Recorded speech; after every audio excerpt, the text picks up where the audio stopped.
kapasitas otak kita Mm-mm. itu luar biasa, tapi jangan dibebankan untuk memikirkan hal-hal yang belum tentu terjadi, ya, belum tentu terjadi atau bahkan belum terjadi, Mas. Sehingga dia dengan bijaksana ngomong seperti ini. Hidup untuk hari ini, hidup aja untuk hari ini, dan berpikir untuk hari ini. Menangkanlah hidup lo itu hari demi hari, bukan tahun demi tahun, bukan bulan demi bulan gitu. Nah, dari situ gue dapat pencerahan bahwa pada akhirnya yang harus kita lakukan untuk bisa mencapai apapun yang kita capai, entah itu kebahagiaan atau apa, kita menang setiap hari aja dulu. Oke. Misalnya hari ini kita pakai target-target yang kecil-kecil aja, Mas. Kayak misalnya aku hari ini pengen produktif, udah itu aja. Kalau hari ini udah berhasil, dirayakan. Present moment terus ya. Present moment aja. Oh, oke. Gue udah berhasil hari ini. Oke, gue udah berhasil. Gue udah menang hari ini. Kalau gitu, besok sekarang saya harus istirahat dulu supaya besok saya menang lagi. Karena kan keberhasilan itu adalah kumpulan dari kemenangan kecil, Mas. Harusnya negara tuh menjamin, memfasilitasi semua jenis kepercayaan. Dan iya, harusnya begitu sih kalau menurut gue. Di penghayat kepercayaan juga kan nggak pernah ya ada debat, ada masalah tentang aurat, tentang tubuh gitu ya. Nah, kadang gimana? Kayak misalnya aurat tuh agama terlalu masuk ke privasi seseorang. Sebut aja misalnya kayak kita kan setiap orang udah ada yang namanya nafsu, ada birahi, itu kan juga kalau misalnya percaya Tuhan, katanya ciptaan Tuhan, kenapa harus dimusuhi juga? Itu gimana perspektif Dok? Kalau buat gue nih Mas ya, kalau buat gue secara pribadi nih Mas ya, silahkan percaya apa yang kamu percayai. Kalau menurutmu fashion terbaik itu adalah fashion yang menutup aurat, monggo. Kalau menurutmu terbuka juga nggak masalah, monggo. Tapi pastikan itu diterapkan hanya untuk dirimu. Gitu aja sih sebenarnya. Karena kan yang ya balik lagi kayak yang gue bilang tadi, kerasnya ke dalam gitu. Jangan keras keluar gitu.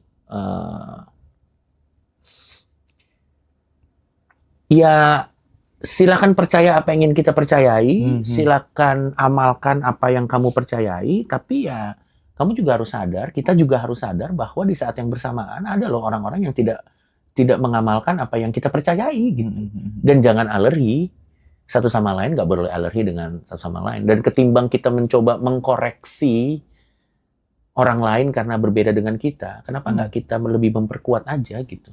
Bukankah saat kita bisa tetap konsisten dengan apa yang kita percayai di tengah-tengah yang berbeda, itu menunjukkan kadar keimanan kita terhadap apa yang kita percayai kan? Maksud saya kan gini Mas, sebenarnya pada akhirnya kalau kita percaya sama agama atau percaya sama apapun, value keimanan kita itu kan dilihat dari seberapa konsisten kita mengamalkan apa yang kita percayai di tengah-tengah arus yang berbeda. Misalnya contoh, yang lain semuanya A, kita percayanya B. Tapi sampai akhir hayat kita tetap setia dengan B. Berarti kan kualitas iman kita terhadap B teruji dong, Mas. Nah, kalau misalnya kita B, yang lain A. Aduh, susah nih gue jadi B karena yang lain A. Gue bikin aja dia jadi B semuanya. Lah, itu apa? Kan kualitasnya tuh jadi tidak teruji gitu loh. Kalau menurut saya ya, sekali lagi ya gitu. Jadi ketimbang nyuruh orang jadi B, kenapa kita nggak memperkuat B-nya aja? Gitu, kalau menurut gue. Sehingga pada akhirnya ya, yang kayak gue udah berkali-kali ngomong di podcast ini gitu. Sebenarnya kalau kita yakin dengan sesuatu dan kita benar-benar percaya dengan sepenuh jiwa bahwa sesuatu itu adalah kebenaran, ya kebenaran itu akan berdiri tegak tanpa harus menjatuhkan orang lain. Sebenarnya. Tidak butuh tumbal. Tidak butuh tumbal, betul kalau menurut gue sih pada akhirnya gitu. Jawaban-jawaban Bang Coki tadi kan menunjukkan bahwa ternyata komedi itu bisa menjadi jalan spiritual gitu kan. Jadi karena selalu ada kritik-kritik sosial yang itu sangat dibutuhkan banyak orang di zaman ini gitu, dan kita bersyukur gitu, kita seneng sekali gitu melihat teman-teman responnya positif gitu kan, itu artinya kan udah terupgrade nih kesadaran nih. Betul. Gitu. Terutama viewers podcast ini, gue juga mengapresiasi sih karena luar biasa bukan toleransinya ya, pemahamannya terhadap sesuatu yang berbeda. Viewers di sini tuh sangat luar biasa dan orang-orang seperti ini harus diperbanyak sih. Lanjut Mas. Oke.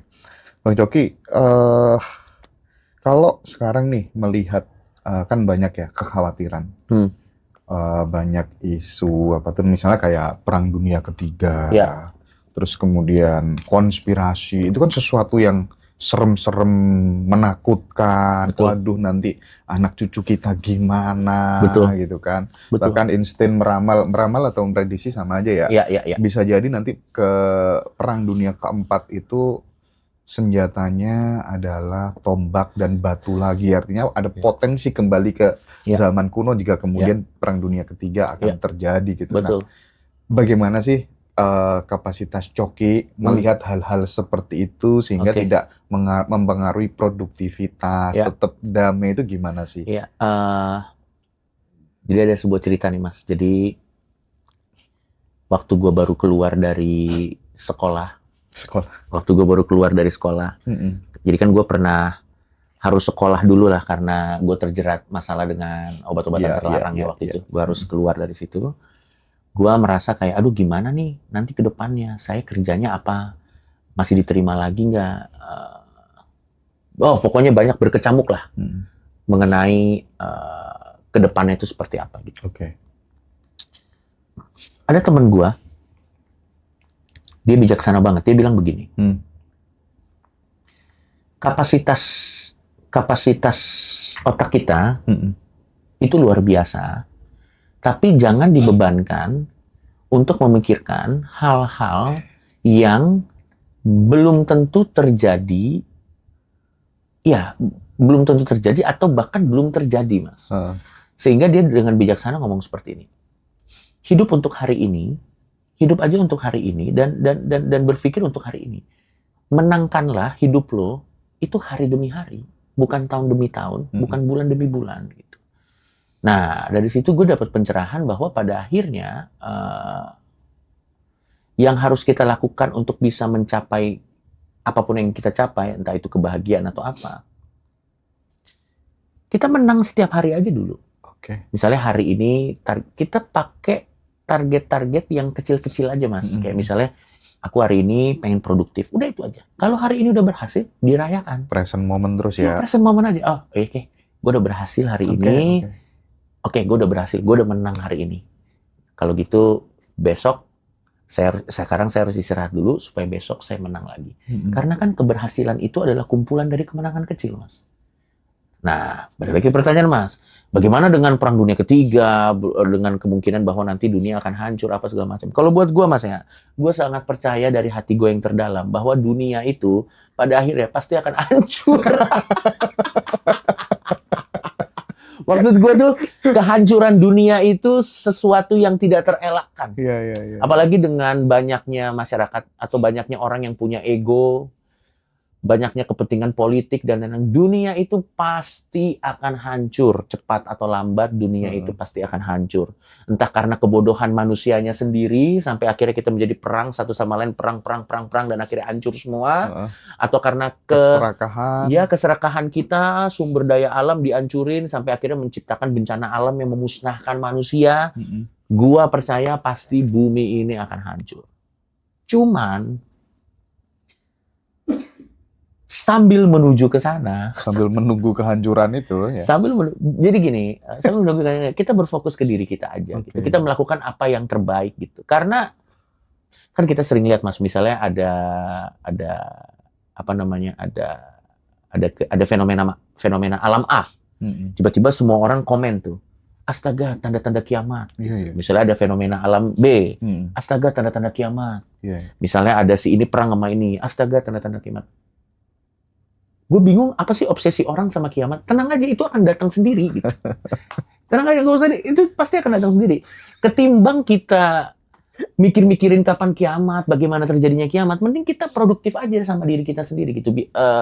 Supaya apa? Supaya nanti kalau kiamatnya datang, setidak-tidaknya saya ada, misalnya contoh ya, ada perang nuklir, saya ada di rumah yang nyaman sambil minum wine aja gitu. Ya udah nuklir, enak lah udah gitu. Sambil makan steak. Iya. Karena kalau kita pikir-pikirin capek, Mas. Kalau kita pikir-pikirin tuh capek, kita malah pusing apa dan itu merenggut kebahagiaan untuk live at the moment itu loh. Present itu kita jadi kehilangan gitu. Dan kita juga harus bisa memilah-milah mana yang di dalam kapasitas kita dan mana yang di luar kapasitas kita gitu. Jadi ya kalau gue sih begitu aja. Konsekuensi logis saat kemudian kita konsisten hadir di sini saat ini, fokus hari ini gitu ya. Itu tuh daripada kemudian kita cemas terhadap sesuatu yang belum tentu terjadi gitu. Ya, dan belum terjadi. Dan itu kan akan memang benar-benar akan membuat kita menjadi sangat produktif gitu ya. Iya. Idealnya seperti itu. Tidak dibayang-bayangi dengan kecemasan di masa lalu, ketakutan yang akan datang. Betul. Karena menurut gua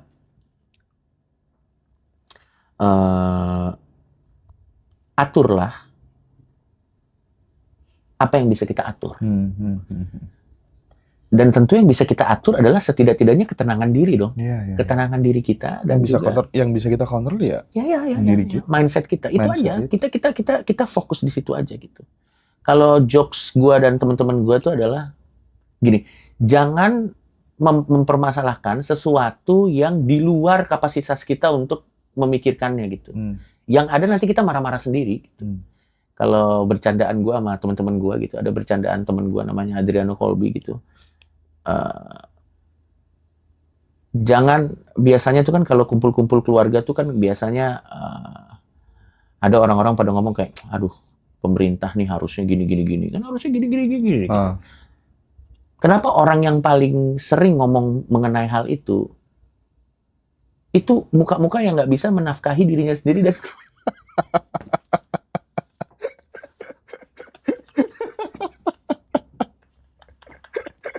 maksudnya tuh kayak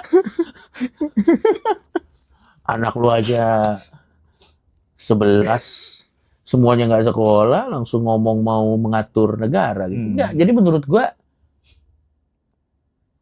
kita baru bisa ke B kalau A udah selesai. Kita baru bisa ke C kalau B udah selesai. Kita baru bisa ke D kalau C-nya udah selesai. Kita baru bisa ke E kalau D-nya udah selesai. Gitu. Jadi semuanya itu kan ada batu loncatannya kan, Mas. Gitu. Kayak ketimbang mikirin hal yang lain, ada loh prioritas dalam diri kita gitu, yang mana kita harusnya mikirin itu gitu. Kayak apakah elok menurut gua? Ini pertanyaan yang harus kita tanya sendiri ke masing-masing ya. Apakah elok kita memikirkan mengenai apakah sistem pemerintahan kita ini udah ideal saat orang-orang di rumah kita itu sendiri belum pada makan gitu. Semua ada kapasitasnya masing-masing. Bukan berarti nggak boleh, Mas ya. Bukan berarti nggak boleh mengeluh, silakan. Tapi ditaruh di porsi-porsi yang pas aja gitu. Jangan sampai kepahitan kita terhadap sistem, kepahitan kita terhadap keadaan itu mengambil alih energi kita yang harusnya kita gunakan untuk melakukan kewajiban kita, tapi malah kita pakai untuk misuh-misuh mengenai ketidaksempurnaan sistem. Pada akhirnya kan nggak ada yang berubah juga gitu. Hidup kita tidak berubah, sistem juga tidak berubah. Kita cuma marah-marah sendiri. Oke. Saya ada 2 pertanyaan terakhir, Bang Coki. Yang ini nih masih tadi ya berkaitan dengan kenapa banyak trigger di media sosial itu yang membuat kita kemudian tidak bisa present moment, akhirnya khawatir, takut, apalagi kalau kemudian yang ngomong ini adalah tokoh yang punya sebagai figur otoritas gitu atau artis gitu ya. Aduh, ini akan ada duka di kepemimpinan nasional, sakit 2 bulan, terus meninggal dunia, artis inisial ini gitu, yang dapat label indigo dan dikasih panggung di banyak tempat gitu. Nah, Satu, lama pengen banget ya, bagaimana sih dari perspektif Bang Coki melihat fenomena ini dan masyarakat kita kok bener kan, bener lagi kan. Oh, ini konteksnya berarti kita berbicara mengenai tanda kutip prediksi-prediksi indigo gitu Dan itu misalnya. kan menyebabkan apa ya, ketakutan kolektif kadang gimana? Kan mempengaruhi vibrasi juga. Betul. Yang pertama, setiap orang bebas untuk mengungkapkan apa yang dia percayai akan terjadi. Kita punya kebebasan untuk ngomong apapun yang ingin kita omongin. Tapi jangan lupa, kita juga punya kebebasan untuk tidak mendengar itu.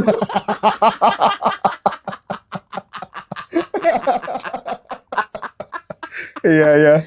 Jadi gua rasa itulah pentingnya untuk sadar kita ini orang yang seperti apa, Mas. Iya. Kalau itulah makanya penting buat kita untuk mengenal diri kita secara konkret. Kalau kita tahu kita adalah orang yang penakut, hindarilah hal-hal yang memang bisa membuat kita menjadi takut, dan takutnya itu jadi menyita energi kita untuk melakukan sesuatu yang lebih berarti untuk diri kita sendiri dan orang-orang di sekitar kita gitu. Jadi makanya penting buat kita untuk sadar bahwa kita ini orang yang seperti apa. Dan kalau kita sudah punya modal, kita sudah mengenal diri kita orang yang seperti apa, langkah selanjutnya apa? Hindari hal-hal yang membuat kita menjadi tidak produktif atau menjadi tidak function gitu. Contoh, misalnya, udah tahu kita orangnya penakut gitu. Udah tahu kita takut hantu gitu. Tapi kita setiap sebelum tidur kita dengar podcast-podcast setan, kita dengar misalnya podcast-podcast apapun itulah yang mistis-mistis. Nanti giliran mau kencing, siapa yang nemenin? Kita kan cari penyakit sendiri gitu loh. Jadi menurut gua pada akhirnya pahami diri kita sendiri. Kalau kita memang orangnya gampang terpengaruh dengan opini-opini yang ada di sosial media, lebih baik hindari mengikuti atau memfollow orang-orang yang bisa memberikan faktor-faktor ketakutan kepada diri kita, Mas. Bukan karena kita mau menjadi ignorance dengan keadaan ya, enggak. Masalahnya kalau kita tahu keadaan tapi kita juga jadi tidak function dan hidup dalam ketakutan, kan tidak ada benefit yang bisa diambil dari situ juga gitu. Dan yang kedua yang harus kita paham, narasi-narasi yang dibangun di sosial media itu terkadang dibikin tidak semata-mata untuk mengingatkan kita. Itu bisa jadi dibikin supaya ada reaksi yang timbul, dan reaksi yang timbul ini mengenerate view gitu. Bisa jadi memang prediksi-prediksi bombastis itu sengaja dibikin ya supaya kontennya bagus dan kontennya ramai ditonton aja, ngerti nggak sih, Mas? Ngerti? Selesai sampai situ ya. Selesai sampai situ. Apakah itu benar akan terjadi atau tidak ya? Tapi di sisi lain, kalau memang kita sadar bahwa enggak kok, gue seneng denger gini untuk referensi aja, biar gue tahu apa yang terjadi di dunia, dan gue itu tidak akan mempengaruhi produktivitas. Ya silakan, denger gitu sih silakan, nggak apa-apa gitu. Nah tapi kalau gue sendiri ya, gue mencoba untuk gue menyaring informasi apa aja yang gue rasa penting untuk bisa menunjang produktivitas gue sebagai individu. Berita-berita yang lebih bikin gue marah dan akhirnya gue jadi misuh-misuh nggak jelas, itu gue hindari ya. Itu gue mulai dengan di Instagram gue atau di media sosial gue sangat selektif memilih siapa yang gue follow. Oke. Ada sih 1-2 orang yang gue nggak suka gue follow. Tapi tau nggak tujuannya untuk apa, Mas? Kenapa gue masih follow 1-2 orang yang gue nggak suka? Untuk jadi moral kompas supaya gue nggak jadi kayak gitu.